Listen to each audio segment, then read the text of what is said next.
I called up Elon and I said, hey, look, I got to apologize to you. I made a decision without even talking to you. And there was this long period of silence on the other end of the phone.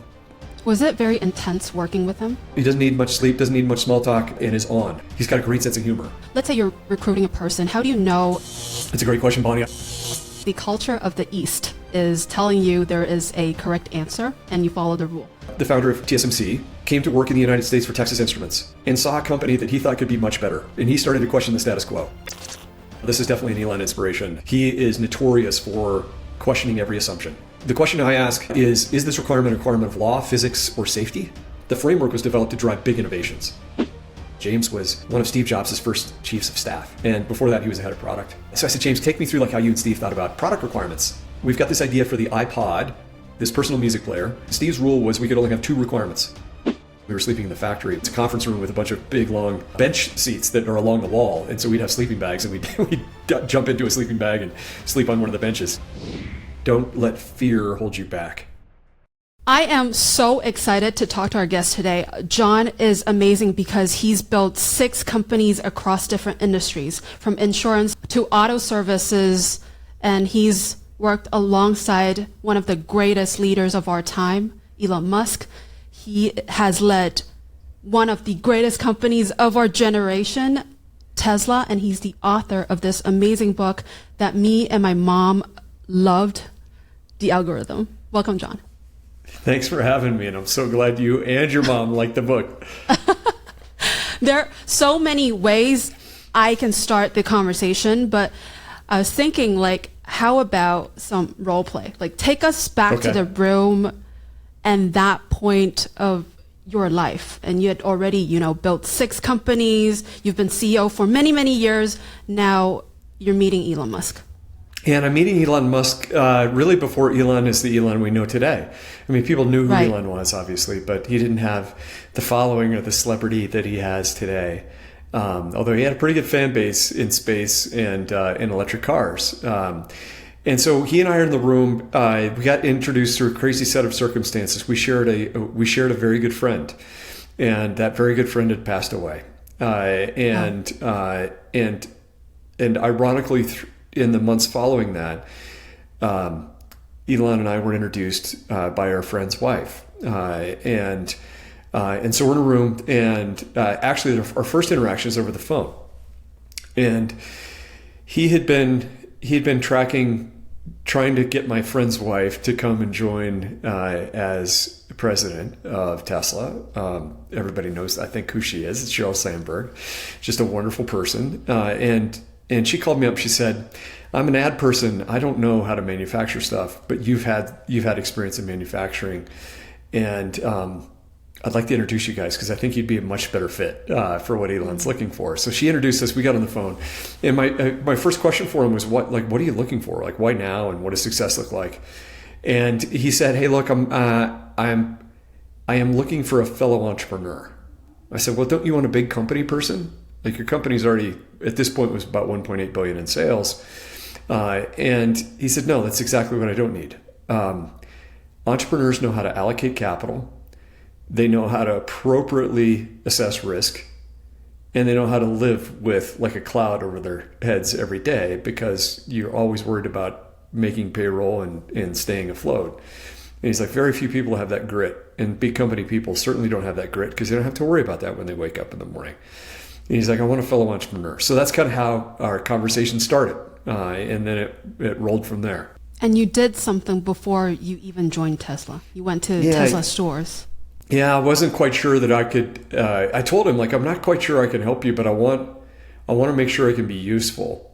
So I asked him, like, "What's your biggest problem right now?" And he said, "Oh, demand."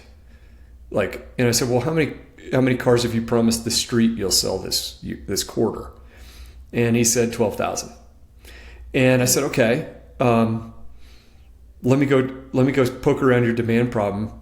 Give me a week. I'll talk to you next week, and I'll let you know what my observations are." So I had been really influenced by a book by Sam Walton called Made in America. And Sam, one of the lessons from that book was how engaged Sam was in his stores. He would do store visits to figure out what was really going on.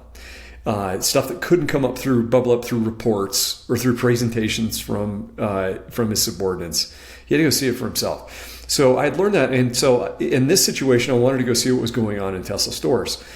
And so I went to one Tesla store. I understood that the fulcrum of the sales process was taking a test drive, because once you hit the accelerator in a Tesla, it feels like you're taking off in a rocket ship. So once people experience that, they typically buy the car. And so I went to the first store, I did a test drive, hit the accelerator, had a great time, gave them all my contact information and left because I needed to travel to the next city. Went to a new Tesla store, used a new identity, did a test drive. I did it like 6 times in a row. And 6 days in a row, went to like 8 stores. And at the end of the week, nobody had called me back. And I thought, this is really strange. Like, I'm a hot lead. I've taken a test drive and nobody's called me back. So I called the head of sales ops at Tesla that Elon had introduced me to. His name's Sean Nielsen. And Sean, I said, Sean, like, am I flagged in the system? Like, I've used a different identity and email address at every store. So do people know who how would they know? And he's looking in the system. He's like, no, they don't know who you are. I said, well, why aren't I being called back? He said, I don't know. And then my analytical hat kind of went on. I said, okay, like, can you tell me how many test drives you've had in the last month globally that have not had a call back? And he said, sure, give me an hour. I'll come back with that answer. He calls me back and he said, 9,000. And wow. I said, well, how many cars have you sold so far? This goes like a month and a half into the quarter. He said, I've sold 1,000, 1,500 cars. And I said, all right, so if you just call the people back, you got a pretty good chance of making your quarter. He's like, exactly.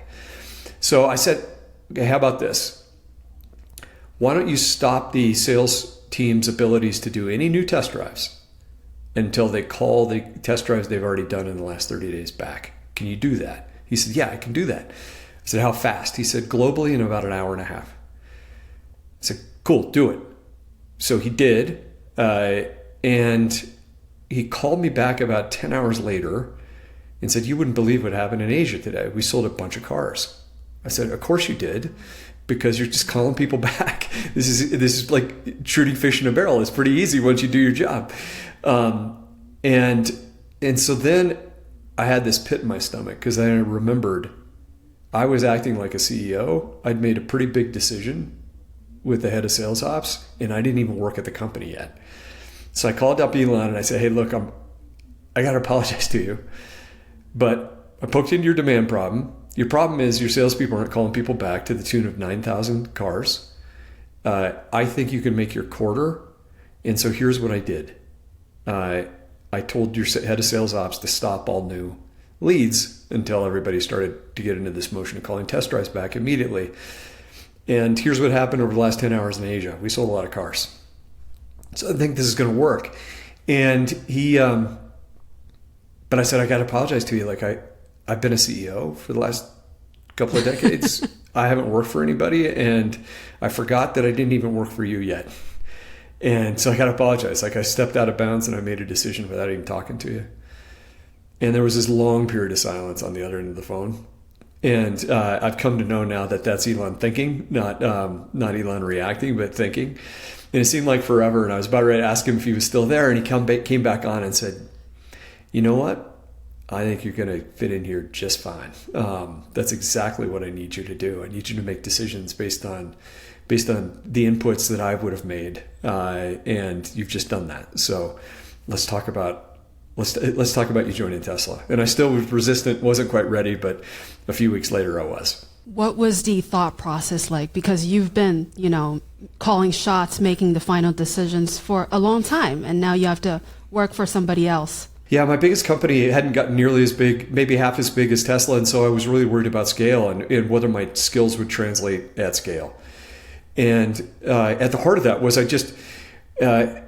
my motivation in any situation where I'm coming into somebody else's company is to try to be useful. Mm-hmm. And I wasn't sure I could be useful. And so I really wanted to spend some time thinking through that. And to your point, like, I hadn't been subordinate to another leader before, so I knew I needed to figure that out too. And so Elon and I started to talk about that. I said, hey, look, like, I know how I coach CEOs about how to make sure that the sandboxes are really well defined between them and their president, and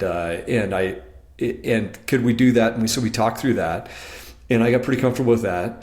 And then but I was hesitating because I hadn't worked in somebody else's company. Like after 6 companies of my own, I felt like I could be pretty rusty at that.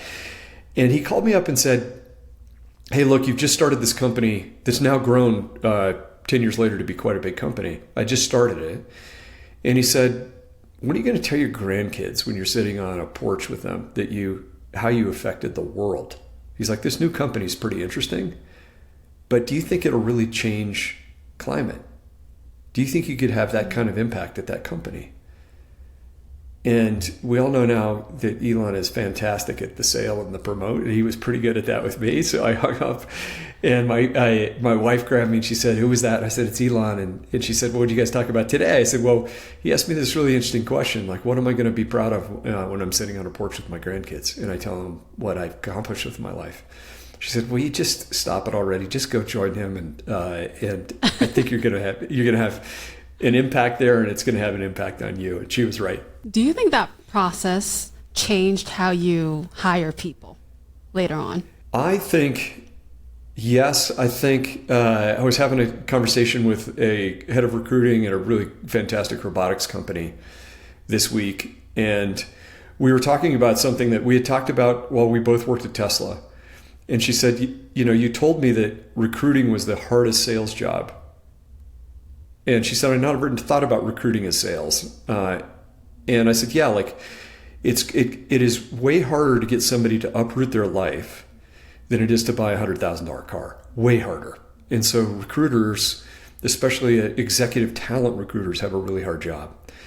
And what that example shows is that Elon fully recognized that. Like he had to really be thoughtful about how to convince somebody to come join a team, and that's a bunch of selling skill at work there. So I think I've walked away from that lesson with the big reminder that when I'm recruiting somebody, I need to put myself in their shoes, understand what their value proposition is, and why they would think about joining an organization like ours or a mission like ours, and then what kind of impact that might have on them. So I definitely walked away with a reminder of how important that piece of the recruiting process is. Based on your story, it seemed like Elon wanted you to join because you already knew how to solve the problem. But how do you, let's say you're recruiting a person, how do you know if that person has the potential, or does that person has to prove that he's done it before or she's done it before? It's a great question, Bonnie. I kind of look for a combination of both. Like I look for some characteristics and then I look for some proof points. The characteristics that I look for are a really strong sense of curiosity. People who are very, very curious tend to be dissatisfied with the status quo. And that's a very good place to start if you're looking for innovators. And the second thing I look for is a bias to action. So not only are they dissatisfied with the status quo, but do they do something about it? And both of those things come out when you ask them, give me an example of a world-class innovation that you've worked on. And when you ask the question that way, you start to get at the proof points of how it is that they had gained an insight through curiosity, what action they took, and then what impact they had. And so curiosity plus action plus impact equals a hire for me. And these people are rare that have that kind of motivation and drive, especially in large organizations, to go have an impact. Because oftentimes that involves taking career risk and taking on the resistance of a large organization. But that's what I look for when I'm looking for talent. Every role? Does engineer need to be curious, or salesperson? Do they need to? Every role? Every role. I was interviewing a head of sales for one of our companies yesterday, and so I asked that question, and he said, when I'm developing a sales motion at an early stage company, all I do is spend time with customers asking them questions. I said, well, what do you ask them? He said, the first question I ask them is how they get promoted. I want to understand what their currency is. And if I can help them achieve that, I know I'm going to have a customer for life. I can't get that through a web form. I can't get that through digital lead gen. I have to get that in person. And I go out and I examine their business, understand how the P&L works, understand how our product might impact that P&L. And I heard curiosity coming through the phone or through the Zoom screen as I was interviewing this person. And then when I asked, how do you tell me what you did with that insight, then you get the bias to action, you get the impact. I use this when I'm interviewing anyone, from a executive assistant to an engineer to a salesperson, because I find, like, even if you have a more junior person in the organization who is curious and has bias to action, they're going to have an impact that outsizes their job. And so my executive assistant, Ashley, started as an executive assistant. She's now my chief of staff. She's innately curious, has a bias to action, figures stuff out, is 3 steps in front of me typically, if not more. And you want to surround yourself with those types of people in every position, not just in key leadership roles. That made me really curious, because the culture of the East is telling you there is a correct answer and you follow the rule. Generally, not not for everybody, but there are some pretty amazing companies here. Yes. I think, the culture of the East isn't unique. I would say the culture of U.S. education is very much the same. You're rewarded from being a young child up to a graduate student for being the first in the room to have the right answer. And to follow the rules, to sit in your seat, to approach a problem a certain way, etc. And there's a culture happening outside of the classroom that is quite innovative. But most of the U.S. citizens, I think, too, are pretty much rule followers. So we're similar to Eastern culture in that way. I think what's different is there is a mindset amongst a smaller cohort that questions the status quo, questions assumptions, and starts to build based on those assumptions. And so, like in your case, the founder of TSMC came to work in the United States for Texas Instruments and saw a company that he thought could be much better. And he started to question the status quo. Like, why do we do it this way? Can't we build a different way? Could we become a foundry for the world versus owning the design plus owning the manufacturing? Really question the business model. And what happens is you have an incredible entrepreneur who has established Taiwan and Greater China as the fulcrum for the world's economy, really. And that came through like super innovative thinking. So there are, I think, examples in the East that are emerging faster and faster now as the Eastern cultures and the Western cultures are getting kind of more exposure to each other. And when I'm in Taiwan or when I'm in Shenzhen, I feel like I'm in Silicon Valley. Like, I feel like I'm around people who are questioning the status quo, who are building significant businesses, and there's a ton of talent around them that's ready to do the same.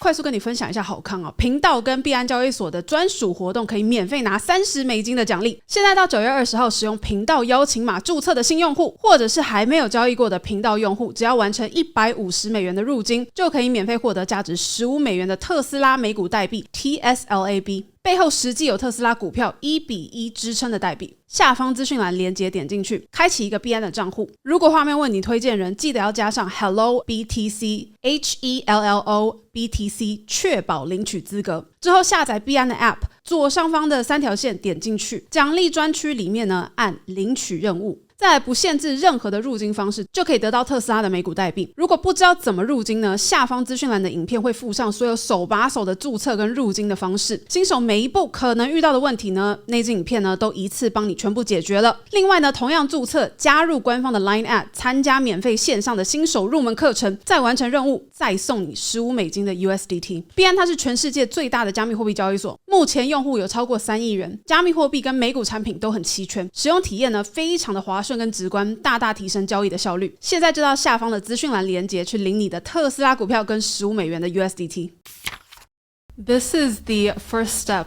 of your framework, right? Yeah. Question every requirement. Right. Was it something that Elon inspired, or was it something you came up with? This is definitely an Elon inspiration. He is notorious for questioning every assumption. And so, it started in rockets. When he understood that the biggest cost components in a rocket were the fuselage and the engines, and started to ask, could those be reused? People thought he was nuts. But he kept questioning the requirement, like, why do you have to essentially drop these things into the ocean every time they go up? Why wouldn't you try to retrieve them and use them? And he wasn't getting good answers. And so he kept pursuing that. And then starts to see, this is very, very, very difficult, but it's possible. Same in electric vehicles. Like, how would you take essentially a AA size battery, like the size of your thumb, strap a bunch of those together and create a powertrain of a car that could be actually viable? And you start to poke at the assumptions of why that isn't true. And it turns out a lot of the assumptions that people have been following in decades in these industries are either inaccurate, incomplete, or sometimes just flat out dumb or wrong. And so you get insight into where you can innovate by questioning these requirements, because that'll often show logic leaps or places where people have not thought completely through what the alternatives to solving the problem could look like. And once you have an insight that, hey, this requirement really doesn't exist, or it doesn't need to exist, then you've got an opportunity to innovate. How do you know a requirement does not need to exist? I think what the question I ask is this requirement a requirement of law, physics, or safety?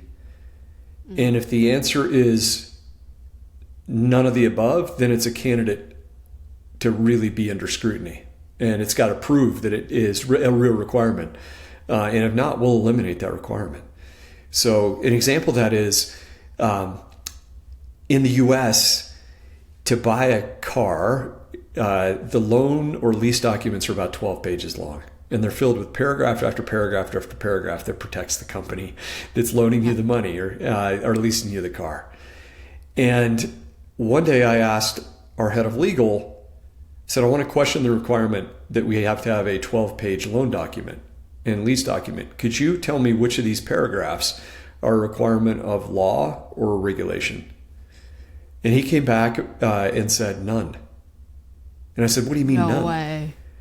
He said, Jon, all these paragraphs have been written by well-meaning corporate lawyers to protect their client, but none of these are a requirement of law. In fact, all the case law says, if you don't pay for your car, we can come pick up your car and take it away.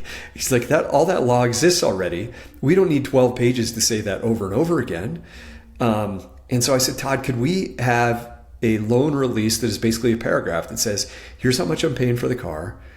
Here is the term, here's the interest rate, and therefore here's the monthly payment.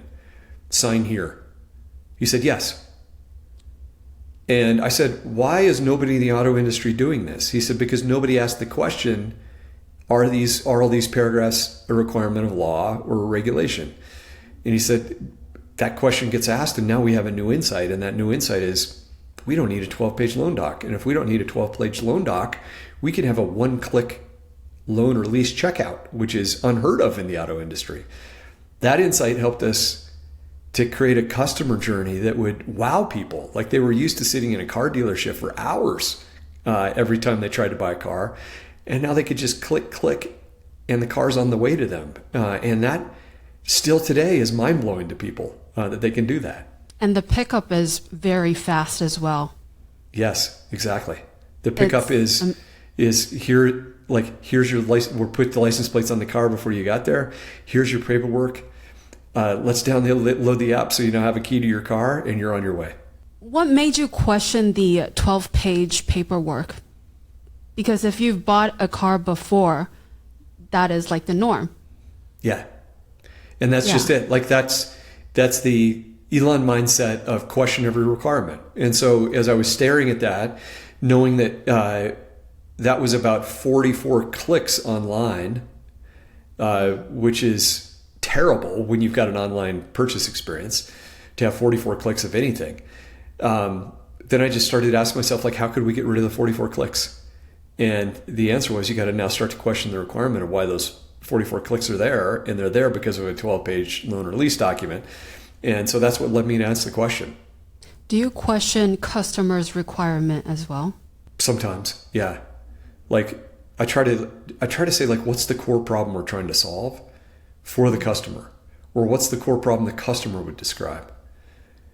And then you can start to force rank a little bit customer requirements to find out which ones are really crucial and which ones are kind of nice to haves. And you want to concentrate on the really crucial. I had a breakfast a few months ago with a guy named James Higa. James was one of Steve Jobs' first chiefs of staff. And before that, he was the head of product. And so I said, James, take me through like how you and Steve thought about product requirements and customer requirements. He said, well, let me take you in the Wayback Machine. We've got this idea for the iPod, this personal music player. And so Steve and I get in a room, and Steve's rule was we could only have 2 requirements that we were going to design to. So that really forces you to simplify and think about what really matters to customers or what would wow customers. And he said, after a week of debating, he and I walked out of the room and said 2 things have to be true about the iPod. It has to hold 1,000 songs because customers want a thick library. Yeah. And you have to be able to get to the song you want in 4 seconds or less. Period, end of story. Those were the 2 requirements they walked out of the room with. So when engineers would come to them and say, okay, you want these 2 requirements, the first thing the engineer said was, there's no disk drive the size of a thumb that will hold 1,000 songs. Like, we don't know how to do this. And there's no operating system that can get a search done in 4 seconds, and there's not a chip powerful enough to put on a device that small that can handle that kind of search. So when they started, like, none of these things existed. And Steve just kept pushing 1,000 songs, 4 seconds, 1,000 songs, 4 seconds. It forced them to invent a solid state drive the size of your thumb that could hold 1,000 songs, a chip small enough but powerful enough to index those 1,000 songs and be able to have an OS that was wheel-based, super simple, that could get to those songs in 4 seconds. And engineers would come along the way and they'd say, hey, Samsung has a music player that has an FM radio. Should we have an FM radio? And Steve would say, is that 4 songs in 1,000 songs in 4 seconds? Then the engineer would say no. And he said, well, then it's not on the list. Those are the only 2 things on the list. So it's a good example of the answer to your question. Like, when you think through customer requirements, that's a simplification opportunity too, to really hone in on what would wow the customer if they had it. And let's only deliver that. Let's not complicate the value prop. Let's deliver something that's absolutely mind-blowing, but super focused and super simple. Would you say that is the Steve Jobs signal versus noise type of theory? Because I've heard that theory so many times, but I'm like, how do you actually know what is a signal and what is noise? I think it's a mix of, obviously, intuition, right, data, and then conviction. And so, Steve famously, when they were developing the iPhone, said, 1 requirement, no keyboard. And basically every phone that existed at that point, Nokia, BlackBerry, etc., had a keyboard. That's intuition at work, and vision, really. And I think you have to be somewhat visionary and intuitive to do this work well as a leader, especially when you're designing new product. And you have to have conviction, because the rest of the world is doing something the exact opposite that you are. So your teams are going to want to default to that too. And that kind of conviction serves a leader really well in terms of being able to bring a resistant organization along. That sounds like, these great leaders are setting very impossible goals. Yes. Yeah. And I was gonna ask you about Elon Musk. He's famous for, setting goals 10x, 20x, and people are like, we're not sure if he thinks it's achievable, or is this just a way to push people to work harder? I don't think it's work harder at all. I think if I had a do-over in the book, I would have written a chapter on goal setting, and that may be a future something I write. Because Elon's perspective starts with, if you ask people for incremental growth, you'll get incremental growth. So if you ask somebody for 5 or 10% growth, you'll get 5 to 10% growth. So you shouldn't ask for that. You should ask for something a lot bigger. Right. And his second insight is, if you ask for astronomical or super ambitious, so like 100% growth, people have to really completely rethink the status quo. You can't deliver 100% growth typically with the status quo. You got to rethink your product, rethink your go-to-market, rethink maybe even your business model. And so that's his point. Like, ask for big and you'll get big. Ask for small and you'll get small. So you might as well ask for big. In that, people, to your point, like the standard response at Tesla when he asked for something huge was a really cool combination of humility and confidence, which sounds kind of weird. The humility statement is, I have no idea how to do that. And that's typically what you hear. Like, I have no idea how to do that. Second, the person that's being asked. So let's say he asks you, Bonnie, you got to eliminate 50% of the manufacturing cost of a car. Yeah. And your first reaction is, you're nuts. But what people would say is, I have no idea how to do that. But here's the confidence statement. We'll figure it out. We'll go to work on it. We'll figure it out. Now, the people that like to work in those environments love that kind of challenge because they are not getting challenged like that anywhere else. And they're not getting opportunities to like make breakthroughs like that anywhere else. And I think Elon knows that most of the time they're not going to hit that kind of goal on time or 100% of that goal. But if they hit 50% of it or 60% of it, you're way ahead of your competition. And that is the method behind that goal setting. It is not to get people to work harder at all. It's to find innovations and breakthroughs. And that's why you see 70,000 people lining up for every open job there, because the best of the best love to work in those kinds of environments. Was it very intense working with him? Yeah, he's an intense guy. Yeah, totally. Yeah. And he doesn't no need small much talk. Nope, he doesn't need much sleep, doesn't need much small talk, and is on. And so I would say though it balances with, he's got a great sense of humor. So he would just kind of weave in sense of humor to any conversation we're having. And I left the room laughing so hard I was crying more often than I had anywhere else in my life. Like, he's super fun too at the same time.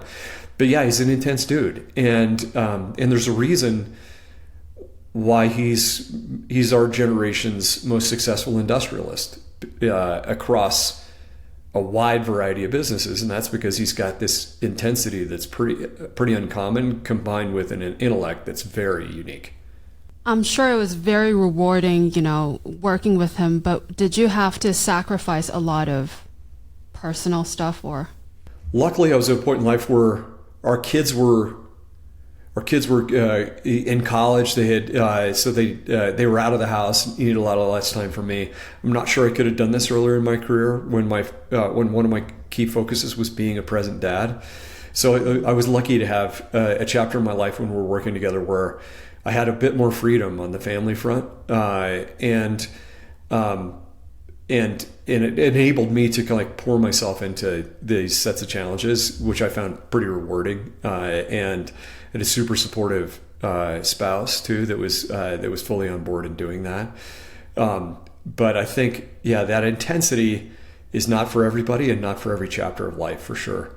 It was really important to me that I had a super healthy relationship with my kids, and I'm not sure if they were smaller, if I would have been able to make that goal with that kind of intense schedule. But I was lucky enough to have a window where that did work for me, and so I could pour myself into the job, and I could be 1 week in Asia, next week in Europe, the week after that in North America, or sleep in a factory for a few weeks. Like, all that stuff was doable at that point. Did you actually do that? Yeah. Did you have rooms in the factory? Well, not a room. It's a conference room with a bunch of big, long bench seats that are along the wall. And so we'd have sleeping bags, and we'd jump into a sleeping bag and sleep on one of the benches. Yeah. Just so that we could be there from shift change to shift change. So the first shift starts at roughly 6:30 in the morning. Second shift starts at 4:30 in the afternoon. The next shift is starting at basically midnight. And so we wanted to be there for shift changes to make sure that we totally could see the problem in every environment, and then we'd work solutions, and the solutions would build on themselves from shift to shift. And so that was part of the reason we were sleeping in the factory, was just to be there all on the front lines with people who were trying to solve a problem that was existential to the company. These weren't small problems. This is like situations where the company was on the verge of bankruptcy if we didn't solve the problem, so we had to solve the problem. So when you say we, who were we? It's really the entire team at Tesla. So in that sense, it's senior leaders are sleeping in the conference room along with engineers and manufacturing engineers and people from the supervisors from the different areas in the factory that might have been involved. Like, we're all kind of on this team together trying to first break down the problem and then solve it. Wow. So it is really not for senior executives who were very comfortable. These are entrepreneurial stuff. This is kind of founder mode stuff, as people describe it. And it doesn't mean I wasn't obviously a founder of Tesla, but I started finding myself acting like one because I really cared about the mission. And I learned in that process that you can have people around that can get into founder mode that weren't founders, but they care about the problem everybody a bit as much as a founder would. And so this really is a different form of executive leadership that you typically see out of founders, but you can see out of leaders that step into the problem and really care about it too. And it's not the type of leadership that is disconnected, that is taking inputs from presentations and PowerPoints. This is leadership that is like diving in, trying to understand this is an existential problem to our business. Therefore, like, we need to be involved because the business could actually cease to exist. And we've got a responsibility to our investors and our people to make sure that doesn't happen. This culture sounds like you guys allow people to make mistakes and you welcome people to innovate, right? There's nobody that bats 1,000 with new ideas and innovation, so you got to put up with mistakes. And the rule is, as long as people aren't repeating the same mistake, which is kind of dumb, if you're not repeating the same mistake, but you're making mistakes out of an earnest effort to try to solve a problem, that's positive. And eventually we're going to find the right answer. What was one of the problems you were solving? So we were introducing the Model 3. There was a part in the Model 3 that was a separator, basically a big sheet of plastic that separated the battery from the cabin. And we're trying to make this separator, the sheet. It just never really fit right. It would delaminate, all kinds of problems. So Elon took this problem on, and he spent several weeks working in the factory trying to figure out how to manufacture this thing. And then finally started to ask the first question of the algorithm about the requirement. And so he went to the team and said, who made the requirement for this piece of plastic? Why is it here? And the team he was talking to was was battery team.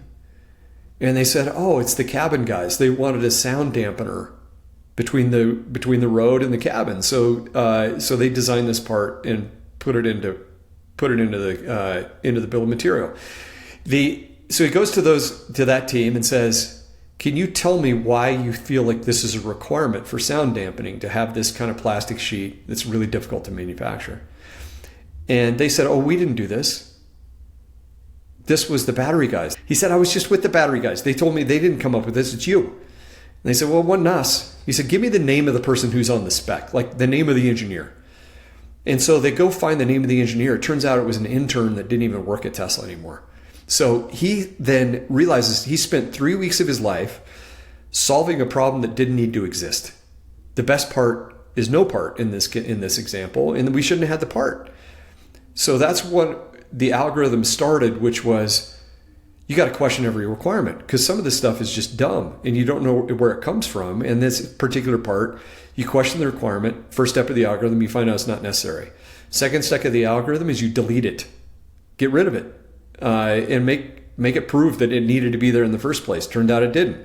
Now you've got a new manufacturing process where you could skip over this, You can speed up your manufacturing process, and then you can automate that last. And Elon uses that example of like the first thing you got to do diligently every day is question requirements, because otherwise you end up spending 3 weeks in a factory for nothing. And it's a really dumb requirement, it turned out, at the end of the day, which was totally unnecessary and stopped us from shipping cars, which damaged the cash flow of the company.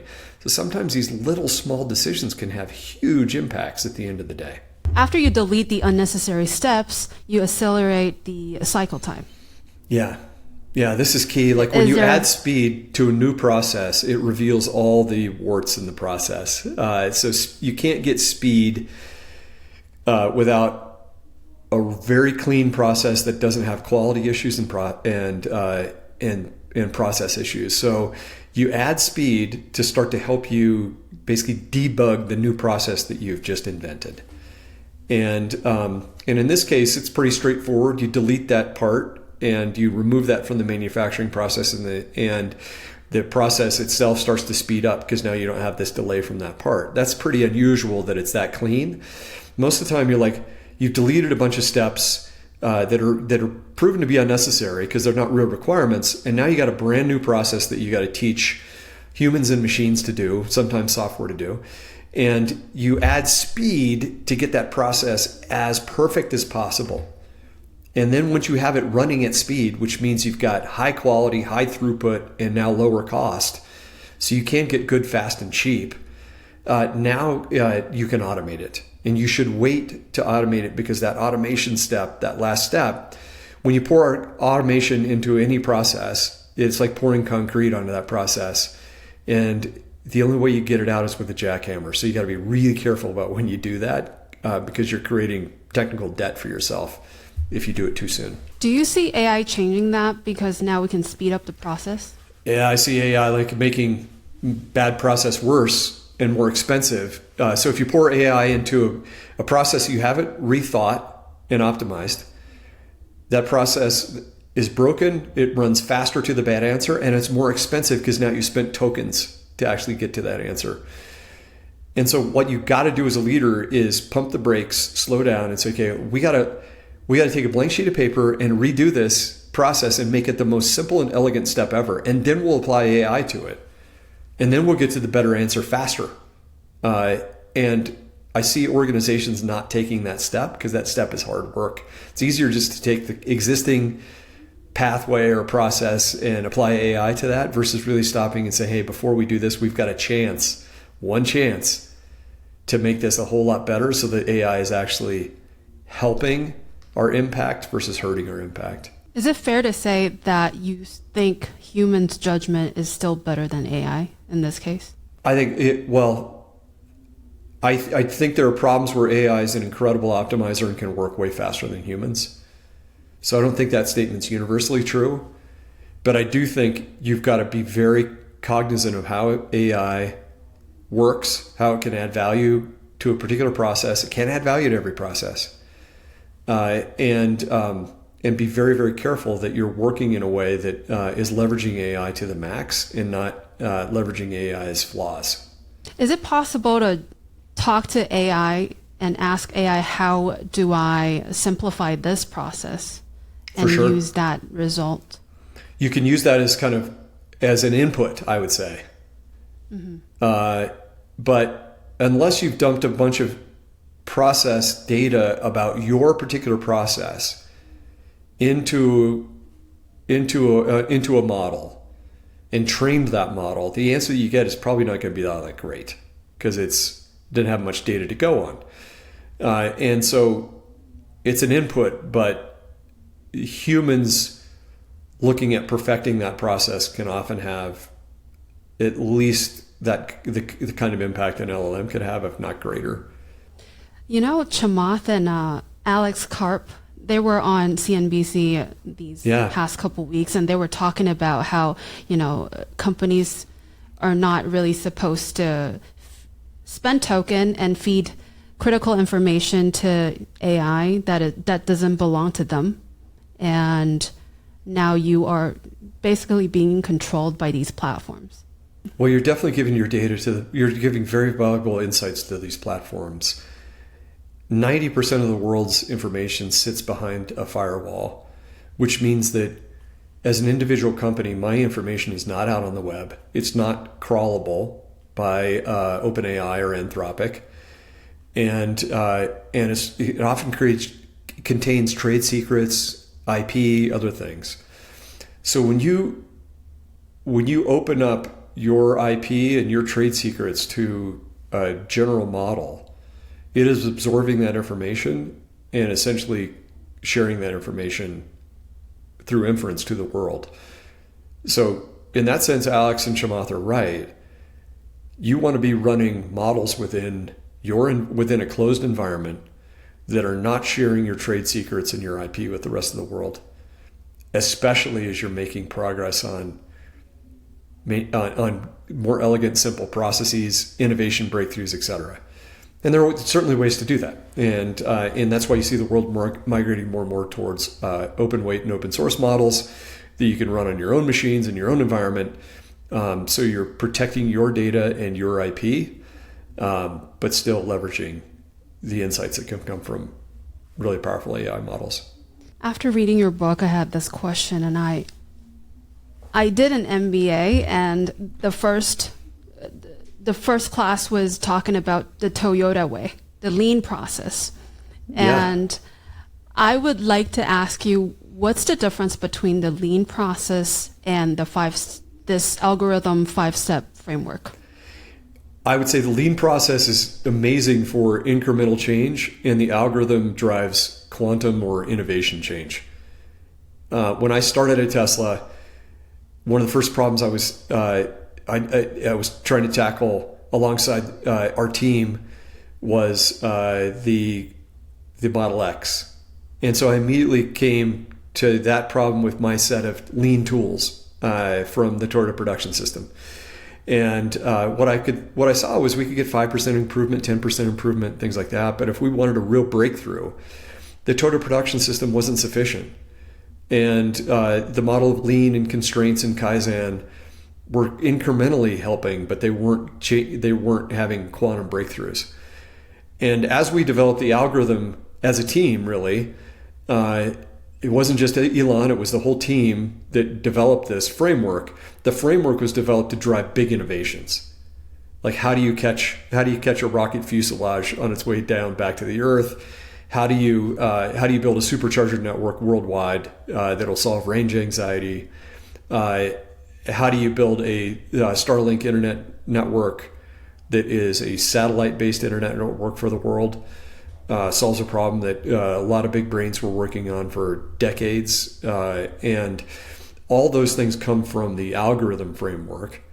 They don't come necessarily from a Toyota production system or a lean framework, because there's a difference between incrementally improving what you already have and then having a breakthrough to something else. And the breakthroughs come in the algorithm from questioning those requirements and then super simplifying your approach to a potential innovation. For people that are watching, they might not be running a huge company. How can they apply this method in their daily lives? I think we apply it. So what I do on a daily basis at DVx Ventures is we invent companies from scratch. And a lot of these companies come from the original step, the first step in the process, which you question requirements. So we have a cyber software business that we question the requirement: does cyber software always have to be penetration testing? In other words, you're trying from the outside in to find leaks? We said, what if it could be from the inside out? Wouldn't that be much more effective? You essentially put a smoke bomb off inside a house and understand where the leaks are and then quickly cover up those leaks. And we said, why can't it be that way? There's a lot of technical challenges why it can't be that way, and that's why it hadn't existed. But we worked our way through those technical challenges, and now we have a business that is very unique in cyber, where we solve cyber risk from the inside out, not the outside in. We have a ETF business that is now the fastest growing ETF business of all time, where we started with a question: could you build ETFs for emerging super cycles that weren't based on market cap? Instead, we're based on the build sheet of like an AI data center for an AI data center fund, or the grid for an electrification fund. So we just ask these questions, and new businesses emerge from these questions that are actually quite sizable. But those new businesses start at zero. And then we have to say, like, how would we bring this product to market? So in the case of the ETF business, we said, could we bring this to market in a new way? Could we bring this to market not through the big stock and wealth management organizations, but could we bring it to retail investors through Reddit, through X, et cetera, at no cost? And it turned out we built the fastest growing ETF platform with a very different distribution model. Rather than it coming through the large brokerage houses, it came first to the retail investor through Reddit and X. And so like to think if you're an early stage entrepreneur, this applies every bit as much to you as it does to a scaled company like SpaceX or Tesla. There is this saying that, everybody has a lot of great ideas. When you can't sleep, you lie in bed alone. Now you have a lot of great ideas, but in the morning you forget about all of them. Right. How do you verify which ones are worth pursuing? Really good question. In our business, we look for 5 things to be true because we do have a lot of ideas and we want to sort through what the best ideas are. And the 5 things are, do we have a multi-billion-dollar TAM here that is provable? Like, will people buy this product into the tune of billions of dollars? That's number 1. Number 2 is, are there 50% gross margins here? Is it a profitable, attractive industry? Part of the reason we had that requirement is we've worked in like automotive with a 13% gross margin, and that's a tough way to make a living. It's a lot of fun, but it's a very hard way to make a living. We'd much rather have NVIDIA margins at 80%. The third is there a technical moat here? Is there a really tough software problem that hasn't been solved? And that's why this opportunity exists. And if we figured that out, could we have the beginnings of a moat? The fourth thing we look for is competitive intensity. Is there a lot of competitive intensity in the space? If so, we're probably not going to be all that unique and it's going to be hard to break through. And the fifth thing we look for is there liquidity propensity in the space? Do people want to buy companies in this space? If those 5 things are true, now you've got an idea that's probably worth working on. And so we'll pull those ideas up that check those 5 things off the stack and begin to work on them. And you find the right people to work on those things? Yeah, exactly. We start the work initially. We develop the product, put it into market, and we get it post-revenue to prove that we've got the beginnings of product market fit. And then, we go find people with domain experience who have scaled in those spaces before. And we grab those people and partner with them. You start all these companies? We do. That is incredible. It sounds it, but we've got a team of the best people that I have ever worked with and alongside at Tesla, at Lyft, at some of my prior companies. And we are the first. We're the first entrepreneurs. We start these things. And it's a bit of a different model, but it's been highly effective for us. Wow. Before we wrap up this conversation, one piece of advice to your younger self. I would want to say to myself, like, don't let fear hold you back. And really pursue opportunities as if there was no downside. Which is really hard to do, but I've just learned over time that when you're getting signal from a market, listen to that signal and act fast. Don't take inventory of all the things that could go wrong. Take inventory of the signal and go amplify that signal. And that's probably what I'd say to my younger self. Just like go with more confidence, go with more speed. That was amazing. Thank you, Jon.